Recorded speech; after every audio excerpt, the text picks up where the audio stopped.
नमस्कार, आप देख रहे हैं सीएनबीसी आवाज पर कंज्यूमर अड्डा। आपके साथ मैं हूं विपिन भट्ट और हमारी खास सीरीज 12वीं के बाद लगातार जारी है। आज इसमें कॉमर्स और आर्ट्स के बाद बात होगी साइंस की। एक ऐसा सब्जेक्ट जो बहुत सारे बच्चों का एस्पिरेशन होता है कि हम साइंस लेंगे, आगे इंजीनियरिंग करेंगे या साइंस में कुछ और करेंगे, और काफ़ी आकर्षक करियर ऑप्शंस भी मिलते हैं। तो क्यों ना लिया जाए इसको।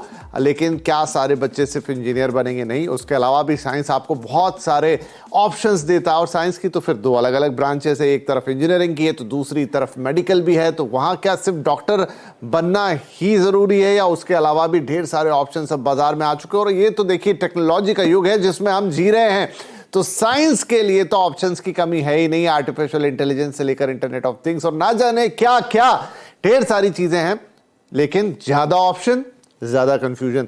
तो आज यही कंफ्यूजन दूर करने की कोशिश करेंगे कि अगर आपने 12वीं साइंस के साथ किया है तो इसके बाद आपके लिए क्या क्या ऑप्शंस हैं, किन किन फील्ड में कैरियर बनाए जा सकते हैं और किस तरीके के आपको पे पैकेजेस मिल सकते हैं साइंस के साथ। और ये सारी बात करने के लिए हमारे साथ हैं आज भी कुछ खास मेहमान। करियर काउंसलर आतिशा केसवानी हमारे साथ हैं, कैट किंग एजुकेयर के सीईओ सुमित सिंह गांधी हैं और इन्फोयुग इंडिया के फाउंडर अल्पी जैन जो हमारे साथ इस सीरीज में आपके प्रश्नों के सवाल या आपके लिए गाइडेंस लेकर कल भी मौजूद थी। तो आप सभी का बहुत बहुत स्वागत है।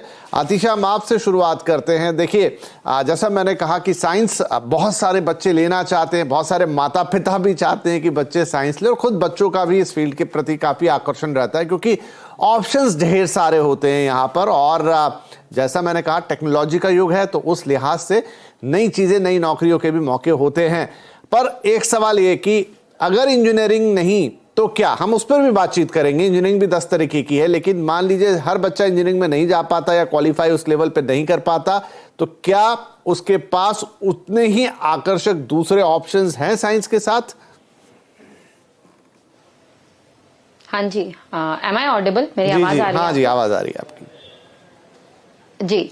हाँ जी, हाय, मैं अतीशा बोल रही हूँ एंड आपके क्वेश्चन का आंसर है मेरे पास। देखिए, इंजीनियरिंग डेफिनेटली एक बहुत ब्रॉड फील्ड है, बहुत बड़ा फील्ड है। बट इंजीनियरिंग, अगर कोई बच्चा इंजीनियरिंग में इंटरेस्टेड है या कंप्यूटर्स में इंटरेस्टेड है या कंप्यूटर सॉफ्टवेयर डेवलपमेंट में इंटरेस्टेड है, तो अगर वो इंजीनियरिंग नहीं कर पाता है, बीटेक नहीं कर पाता है, तो बच्चा बीसीए का ऑप्शन चूज कर सकता है। देखिए, बीसीए क्या हुआ? Bachelor of computer applications.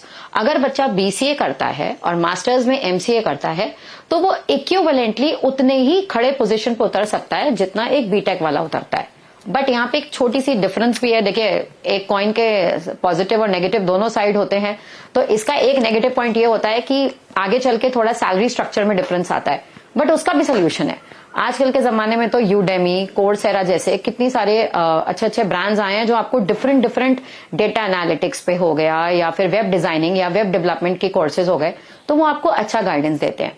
In case अगर कोई बच्चा बीटेक मिस कर लेता है तो एनी हाउ अगर वो बीसीए का ऑप्शन चूज करता है, उसके साथ साथ सर्टिफिकेट कोर्सेज करता है यूडेमी से और कोर्सेरा से, और सबसे अच्छी बात है कि ये कोर्सेज तो घर बैठ के हो सकते हैं, और अपनी प्रोफाइल को एग्रीवेट करता है, इंटर्नशिप अच्छा करता है, तो वो बच्चा उतनी ही अच्छी पोजीशन पे उतरता है जितनी अच्छी बच्चे पे एक बीटेक का स्टूडेंट जाता है। जी ठीक है, मैं इस पर अल्पी आपकी भी एक राय चाहूंगा। जी, पीसीएम, विपिन जी, इस सीन की पीसीएम लिया है तो इंजीनियरिंग करो ही करो, बट ऐसा बिल्कुल नहीं है दूर दूर तक। पीसीएम अपनी जगह, इंजीनियरिंग अपनी जगह। अगर आपने इंजीनियरिंग नहीं करनी, computer science, electrical, mechanical, mechatronics मत करो, छोड़ दो। आपके पास मैथमेटिक्स है, एक कोर पेपर है आपके पास पूरा का पूरा फील्ड ऑफ फाइनेंस खुला है। आप इन्वेस्टमेंट बैंकिंग में जाइए, आप कॉर्पोरेट फाइनेंस में जाइए, आप एक्चुरियल साइंस में जाइए, one of the highest paying careers of the world. So आप किसी भी फील्ड में जा सकते हैं। कंप्यूटर्स में बीसीए, अगर आपको सॉफ्टवेयर डेवलपमेंट में नहीं जाना है, आप बैचलर्स इन कंप्यूटर साइंस करिए। इंडिया में बीएससी कंप्यूटर साइंस हो रहा है।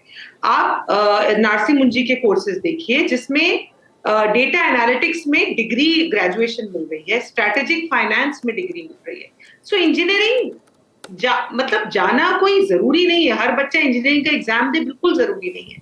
उसके बाद अगर आपके पास केमिस्ट्री है तो आप केमिस्ट्री को देखिए, कितना बड़ा फील्ड है। आप केमिस्ट्री में आगे चल के बीएससी केमिस्ट्री करने के बाद आप कॉस्मेटिक्स की इतनी बड़ी लाइन आपके लिए खुलती है जिसमें आप जा सकते हैं। लेकिन एक्चुअली ऐसा हो गया है कि बस अगर इंजीनियरिंग नहीं तो वो एंड ऑफ द वर्ल्ड, बिल्कुल नहीं है ऐसा। वहीं आप फिजिक्स को देखिए, फिजिक्स आपका टोटल डील करता है with everything from product design to electricals and everything. आपने नहीं कर पाए इलेक्ट्रिकल्स, बट आपको फिजिक्स में इंटरेस्ट है तो प्रोडक्ट डिजाइन में जाइए ना, मेक अ प्रोडक्ट। उसमें पूरा फिजिक्स और मैथमेटिक्स का एप्लीकेशन है और मेजर अच्छी सैलरीज है। ये दुनिया इनोवेशन की है, out of the box thinking की है। अगर आप सेम चले चलाए रस्तों पे हर वक्त चलोगे तो शायद सक्सेस के चांसेस आपके कम हैं। बट अब जो करियर ऑप्शंस हैं उसमें कोई कमी नहीं है। Finance is a very big field जो पीसीएम के बच्चों के लिए ह्यूजली खुला है। वहीं विपिन जी, अगर आप बायोलॉजी को देखें, फिजिक्स केमिस्ट्री बायोलॉजी को देखें, तो नीट करना हर बच्चे के लिए पॉसिबल नहीं है। या तो माता पिता के पास इतना पैसा हो कि कैपिटेशन की वो फीस दे सके, या फिर बच्चा बहुत मुश्किल क्रैक कर पाता है।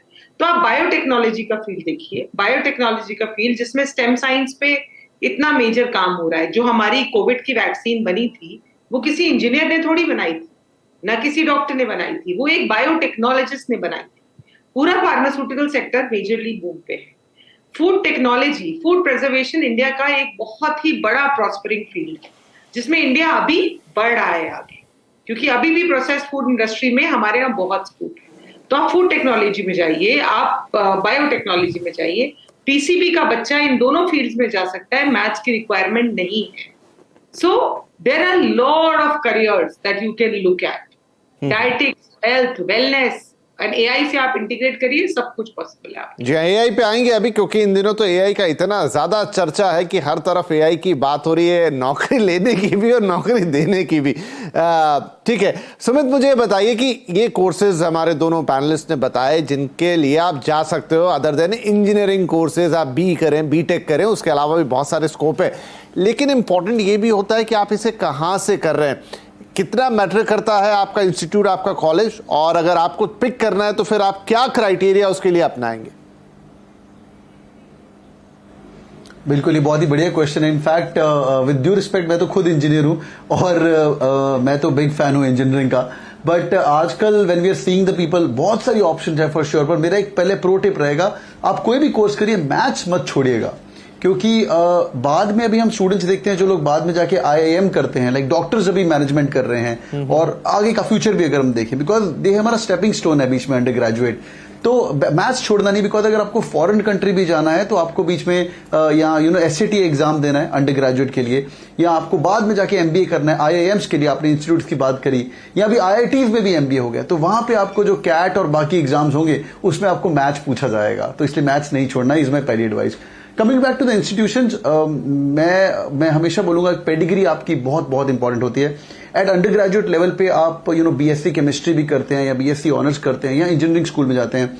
देखिए आईआईटी तो आईआईटीज हैं, मैं अभी स्टैट्स पढ़ रहा था, 108 यूनिकॉर्न्स में से 60 यूनिकॉर्न्स जो है वो आईआईटी के इंजीनियर्स ने बनाए हैं। हमें अगर नहीं करना है इंजीनियरिंग, हमें उससे मन उब चुका है, तो मैं पहले बोलूंगा कि इंजीनियरिंग के अंदर जो ऑल स्ट्रीम्स हैं आजकल जो अपकमिंग है, मैकाट्रॉनिक्स हो गया, डेटा साइंस हो गया, बायोटेक हो गया, वो भी एक बार एक्सप्लोर कर सकते हैं। 2-3 काफी पुरानी फील्ड्स हैं which is petroleum, और in fact petroleum engineers are the highest paid engineers।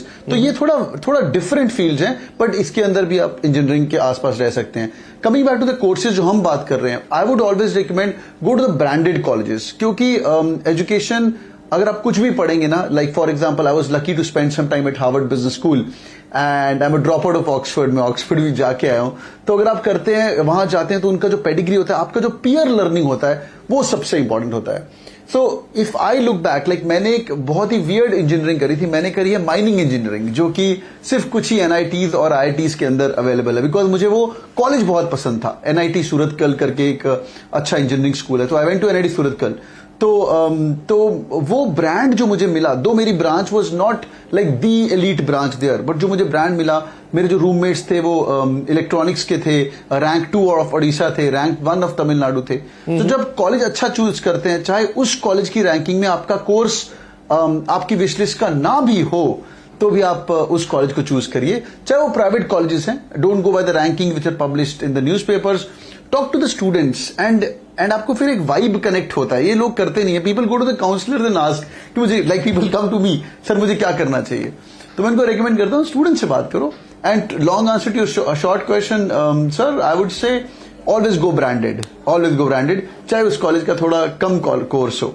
एक और, can I add one more thing?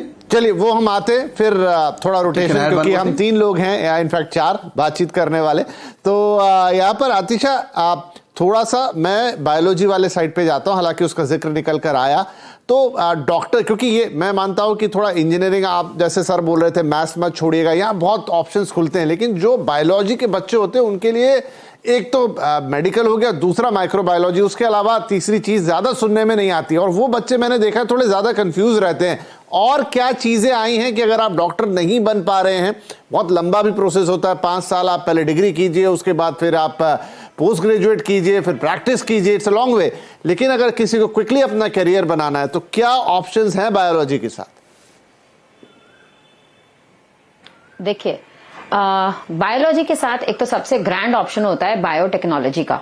हमारे इंडिया में तो बहुत अच्छे कॉलेजेस हैं, भारतीय विद्यापीठ जैसे कॉलेजेस हैं, मीठीबाई जैसे कॉलेजेस हैं, बहुत एक से एक कॉलेजेस हैं. क्या उनके लिए नौकरियां हैं बायोटेक्नोलॉजी के कोर्सेज करने के बाद हिंदुस्तान में? सॉरी मैंने आपको बीच में इंटरप्ट किया. देखिए, जितनी भी हाँ, नहीं, नो प्रॉब्लम, आप बोल सकते हैं. मैं बस इतना बोलना चाहूंगी, जितनी भी फार्मास्यूटिकल इंडस्ट्रीज हैं वो किनको हायर कर रही हैं? वो ज्यादातर बायोमेडिकल पास आउट स्टूडेंट्स को ही कर रही हैं. और मैं आपको एक चीज और बता दूं, सबसे ज्यादा आजकल के जमाने में अगर मेडिकल का स्टूडेंट, जैसे आई थिंक मैम ने बोला भी था कि मेडिकल के स्टूडेंट्स भी ऐसे होते हैं जो अपने एमबीए कोर्स के लिए एनरोलमेंट लेते हैं. मेरे ब्रदर ने भी जहां से कॉलेज से एमबीए किया है, वहां पे एक डेंटिस्ट थे जो डेंटिस्ट करने के बाद वो एमबीए के एनरोलमेंट के लिए आए थे.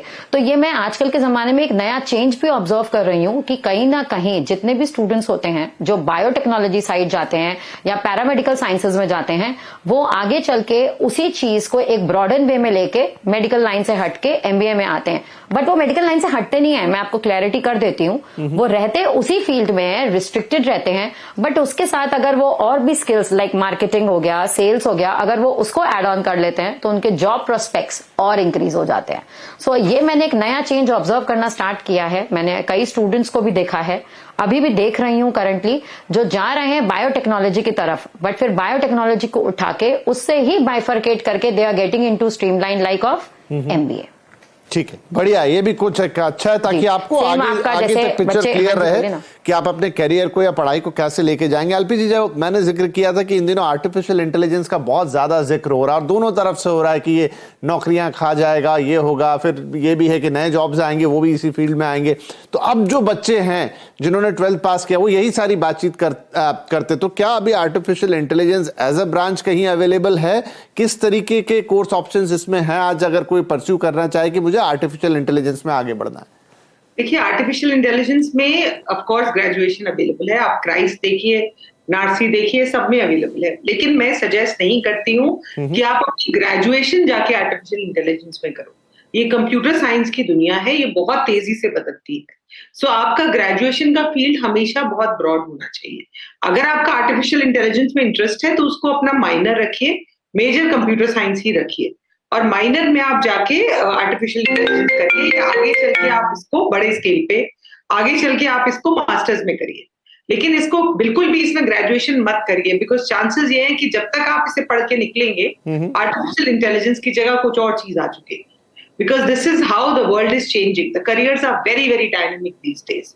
सो सबसे इंपॉर्टेंट चीज जो बच्चों को ध्यान रखनी चाहिए कि ग्रेजुएशन की degree has to be very broad.